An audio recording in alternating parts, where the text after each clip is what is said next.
That big shopping bag, toted into New York's historic Flatiron Building, is not filled with money. But it might just as well be. Hello, Sally, I'm here. And it's very heavy. It's a manuscript delivered personally by Barbara Taylor Bradford, one of her trademark tales about a smart, sexy, and successful woman. And that's Time my flies. 25th book. And 24 bestsellers. 25 to be. At 76, she's a writer with the Midas touch. 82 million books sold in 90 different countries. So it's no wonder that Breaking the Rules, coming out this week, is cause for celebration at her publisher, St. Martin's Press. What's it like for you when you come in now and they're so excited to get your book? Well, I'm happy that they're excited, but I still worry, you know. I'm still at heart that worrying author who hopes the book is going to work. She even frets about details like the book's cover. I like it that it's a photograph because it has a reality for people. It's not saying, oh, nobody has legs like that. But I do. I'm going to show you my leg. I should have worn a skirt. Look, not a bad leg. Barbara Taylor Bradford's writing career took off in 1979 with A Woman of Substance, later made into a TV miniseries. It's the story of Emma Hart, a poor but plucky and beautiful Yorkshire servant girl. I made this here plan, Mum. I think it'll be easier for me to do my chores this way. Who manages to found a booming business empire. I'd like to see the buyer in my office in 20 minutes. Yes, Mrs. Hart.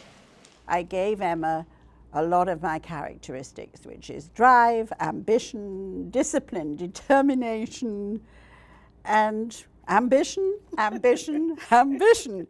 A special 30th anniversary edition of A Woman of Substance was just released, complete with a gala in London featuring Bradford buddies like Cherie Blair, wife of the former British Prime Minister, and Sarah Ferguson, Duchess of York. She's like an icon to me because she's achieved so much success through her heart and her soul and her mind. And she did it all herself, a girl from a middle-class family in Leeds who dreamed of becoming a writer. She started as a typist. You were a bad typist? Bad typist, no, I couldn't read my shorthand, and I think part of it was nerves. At 16, she talked her way into a journalist job, and within a few years was reporting in London. It was there, on a blind date in 1961, that she met Bob Bradford, a German-born film producer from California. She says it was pretty much love at first sight. Was it love at first sight for you? Immediately. I really mean it. It's hard to explain. She sat there in a sweater. She was a little plump. Thanks a I lot. like the whole thing of her, you know. Something just hit me. A little plump. Yeah, I mean, she was a little young woman, you know. And for me, it was amazing. They married, and she followed him to the U.S., where she wrote a column and several books on interior design, a talent still on display in their sprawling Manhattan apartment. Come into this room, which This we is the actually blue call room. the blue room. It's the only room with a name. There's the red dining room. If you stand there, you can see the 59th Street Bridge. And you really work on this? I write all my books on it. And her office. Do you have to drag yourself in here every day and say, I've got to get this written? If I'd had to do it, I'd drag myself in and feel, oh God, I can't face it. I'd stop. I love coming in here. It's an adventure. An adventure that didn't really begin until she was in her 40s. She'd started and abandoned 4 novels before she got the idea for A Woman of Substance. She sent an outline of the book to an agent in London. He called me up when he'd read it, and he said, you know, Barbara, I think you've written an outline for a bestseller. And so it began. With 24 best-selling books, she's now one of the wealthiest authors in the world. Many works turned into television dramas, most produced by her husband. There is one constant in all of Barbara Taylor Bradford's books. Your heroines are so devastatingly beautiful. The heroes are so handsome. Why do you like to write about people who are so fabulous? Readers really don't want to read about ugly people, Rita. They want to read about a good-looking man and a good-looking woman making it together in many ways. Not necessarily just sexually, but in life. Oh, little Bee-Gee.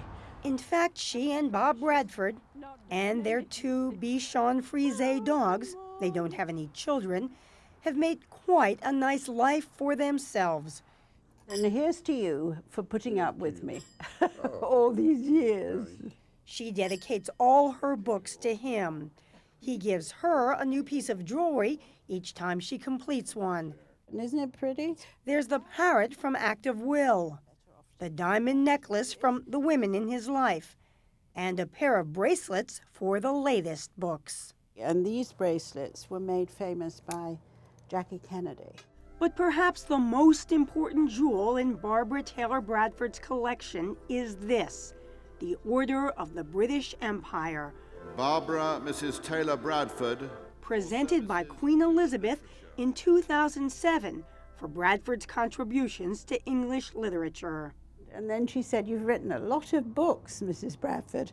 I said, "Yes, I have, Your Majesty." And many of them set in England, and some of them about English history. And she said, "Oh, well, that certainly gives you a lot of opportunities." Opportunities that this author has known how to take advantage of. Do you ever feel like your own life has been like a Barbara Taylor Bradford story? No, but everybody else does.